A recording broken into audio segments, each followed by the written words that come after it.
എല്ലാവർക്കും നമസ്കാരം. നമ്മൾ ഇന്ന് ഈസ്റ്റർ സ്പെഷ്യലായിട്ട് വളരെ സോഫ്റ്റ് ആയിട്ടുള്ള വട്ടയപ്പത്തിൻ്റെ റെസിപ്പി ആയിട്ടാണ് വന്നിരിക്കുന്നത്. അപ്പോൾ അരിപ്പൊടി വെച്ചുള്ള വളരെ പഞ്ഞി പോലെ സോഫ്റ്റായ വട്ടയപ്പത്തിൻ്റെ റെസിപ്പി കഴിഞ്ഞ വർഷം അപ്ലോഡ് ചെയ്തിട്ടുണ്ടായിരുന്നു. ഒത്തിരി പേർക്ക് ഇഷ്ടപ്പെട്ട ഒരു റെസിപ്പി ആയിരുന്നു. അതിൻ്റെ ലിങ്ക് ഡിസ്ക്രിപ്ഷൻ ബോക്സിൽ കൊടുത്തേക്കാം. ഈ പ്രാവശ്യം നമുക്ക് അരി അരച്ച് വളരെ ഈസി ആയിട്ട് തയ്യാറാക്കാൻ പറ്റുന്ന എന്നാൽ നല്ല സ്പോഞ്ചി ആയിട്ടുള്ള വട്ടയപ്പം തയ്യാറാക്കുന്നത് എങ്ങനെയെന്ന് നോക്കാം.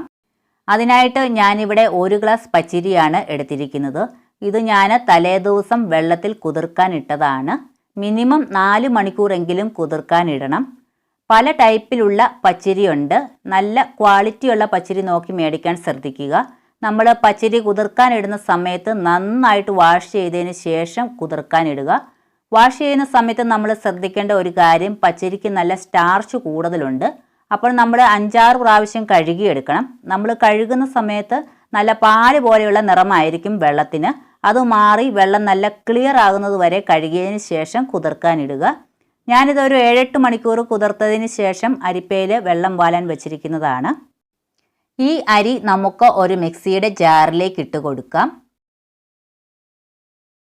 ഈ ഒരു ഗ്ലാസ്സിന് വടിച്ചാണ് അരി എടുത്തിരിക്കുന്നത്.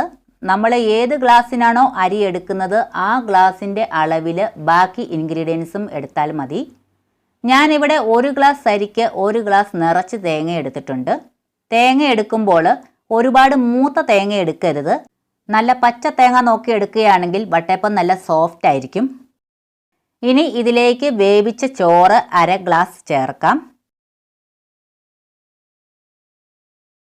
ഇനി മധുരത്തിനായിട്ട് 1/2 ഗ്ലാസ് പഞ്ചസാര ചേർക്കാം. സ്നാക്കായിട്ട് കഴിക്കാനുള്ള വട്ടയപ്പമാണെങ്കിൽ 1 ഗ്ലാസ് പച്ചരിക്ക് 1/2 ഗ്ലാസ് പഞ്ചസാരയാണ് കറക്റ്റ് മധുരം. കറി കൂട്ടി കഴിക്കാനാണെങ്കിൽ മധുരം കുറച്ച് ചേർത്താൽ മതി. ഇനി ഇതിലേക്ക് നല്ലൊരു ഫ്ലേവറും ടേസ്റ്റും ഒക്കെ കിട്ടാൻ വേണ്ടിയിട്ട് 3 ഏലക്കയുടെ കുരു എടുത്തിട്ടുണ്ട്. 1/4 ടീസ്പൂൺ നല്ല ജീരകം, 1 അല്ലി വെളുത്തുള്ളി, 1-2 നുള്ള് ഉപ്പ്, ഇതും കൂടി ചേർത്ത് കൊടുക്കാം. ഇനി ഇതിലേക്ക് 1/2 ടീസ്പൂൺ ഈസ്റ്റ് ചേർത്ത് കൊടുക്കാം. അതിനുശേഷം ഞാനിവിടെ അരയ്ക്കാനായിട്ട് എടുത്തിരിക്കുന്നത് തേങ്ങാവെള്ളമാണ്. തേങ്ങാവെള്ളം ഓപ്ഷണലാണ്. തേങ്ങാവെള്ളത്തിന് പകരം നോർമൽ വെള്ളത്തിൽ അരച്ചെടുക്കാം.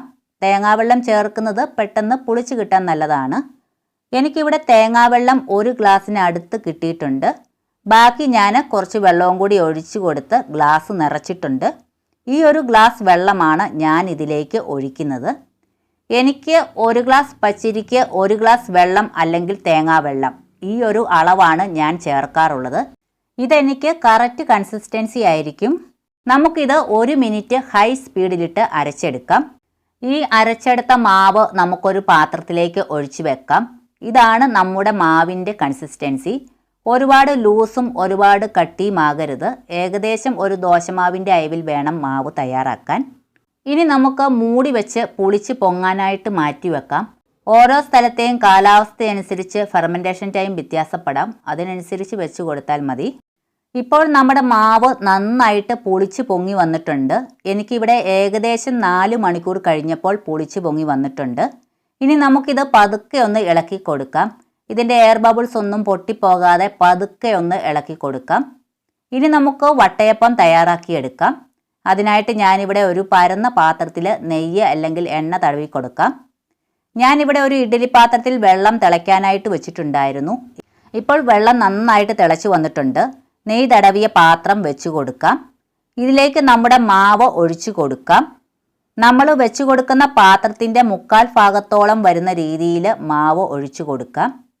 അതിനുശേഷം മൂടി വെച്ച് ഹൈ സ്പീഡിൽ 20 മിനിറ്റ് വേവിച്ചെടുക്കാം.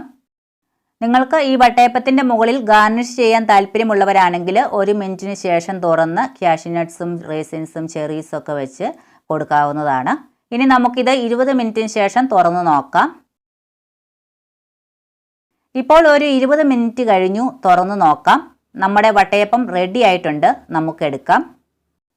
ഇനി ഞാൻ ഇതുപോലത്തെ വട്ടയപ്പത്തിൻ്റെ സ്റ്റാൻഡിലാണ് അടുത്തത് തയ്യാറാക്കുന്നത്. ഒരേ ടൈമിൽ 3 വട്ടയപ്പം തയ്യാറാക്കി എടുക്കാം.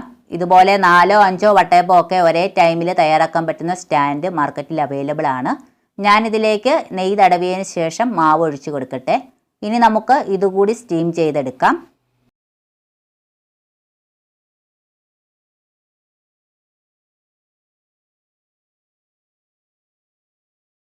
ഇപ്പോൾ വട്ടയപ്പം എല്ലാം നന്നായിട്ട് തണുത്തിട്ടുണ്ട്.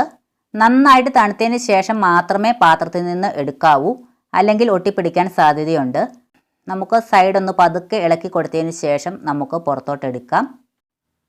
അപ്പോൾ ഞാൻ ആദ്യം പറഞ്ഞ പോലെ അരിപ്പൊടി വെച്ചുള്ള അടിപൊളി വട്ടയപ്പത്തിൻ്റെ വീഡിയോയുടെ ലിങ്ക് ഡിസ്ക്രിപ്ഷൻ ബോക്സിലും എൻ്റെ സ്ക്രീനിലും കൊടുത്തേക്കാം. ഞാൻ യൂട്യൂബ് തുടങ്ങിയ സമയത്ത് ഇട്ട വട്ടയപ്പത്തിൻ്റെ വീഡിയോ ആണെങ്കിൽ പോലും ഒരുപാട് പേർക്ക് ഇഷ്ടപ്പെട്ട റെസിപ്പിയാണിത്. ഇതുവരെ ആരും ചെയ്യാത്ത ഒരു സ്പെഷ്യൽ ഇൻഗ്രീഡിയൻ്റ് അതിൽ ചേർത്തിട്ടുണ്ട്. എല്ലാവരുടെയും വീട്ടിലുള്ള ഒരു ഇൻഗ്രീഡിയൻ്റ് തന്നെയാണിത്. അപ്പോൾ നിങ്ങൾ ആ വീഡിയോ കൂടി കണ്ടതിന് ശേഷം 2 രീതിയിലും ചെയ്ത് നോക്കിയിട്ട് ഫീഡ്ബാക്ക്സ് അറിയിക്കാൻ മറക്കരുത്. അതുപോലെ എന്തെങ്കിലും ഡൗട്ട്സ് ഉണ്ടെങ്കിൽ കമൻറ്റിലൂടെ റിപ്ലൈ തരുന്നതായിരിക്കും. ഇപ്പോൾ കണ്ടില്ലേ, നമ്മുടെ വട്ടയപ്പത്തിൻ്റെ അടിഭാഗമൊക്കെ നല്ല പെർഫെക്റ്റ് ആയിട്ട് കിട്ടിയിട്ടുണ്ട്. നല്ല സോഫ്റ്റ് ആൻഡ് സ്പോഞ്ചി ആയിട്ടുള്ള വട്ടയപ്പമാണ്. അപ്പോൾ നിങ്ങളെല്ലാവരും ഇത് ട്രൈ ചെയ്ത് നോക്കൂ. ഈ വീഡിയോ ഇഷ്ടമായിട്ടുണ്ടെങ്കിൽ ലൈക്ക് ചെയ്യാനും ഷെയർ ചെയ്യാനും മറക്കരുത്. അപ്പോൾ മറ്റൊരു നല്ല വീഡിയോയുമായിട്ട് വീണ്ടും വരാം.